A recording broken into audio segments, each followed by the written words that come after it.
মাননীয় স্পিকার, আমার মাদারীপুর ১ এই শিবচর আসনে মোটামুটি আলহামদুলিল্লাহ সব কিছুই ঠিকঠাক আছে, কিন্তু তার মধ্যে একটি অবহেলিত একটি ইউনিয়ন রয়েছে, যেটি হচ্ছে চরজানাজাত, যেখানকার মানুষ অনেক কষ্ট করছে।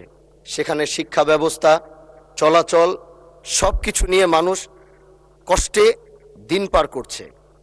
সেই জায়গাটা যদি আমরা ঠিক করতে চাই তাহলে বেশি কিছুর প্রয়োজন হবে না। শুধু সেখান থেকে যদি আমাকে একটি ছোটোখাটো একটি সেতু নির্মাণ করার জন্য যদি একটি ব্যবস্থা তারা মন্ত্রী মহোদয় যদি একটু করে দেন, তাহলে সেই জায়গার মানুষ একটু স্বস্তি ফিরে পাবে এবং সেখানকার শিক্ষার মানগুলো উন্নত হবে।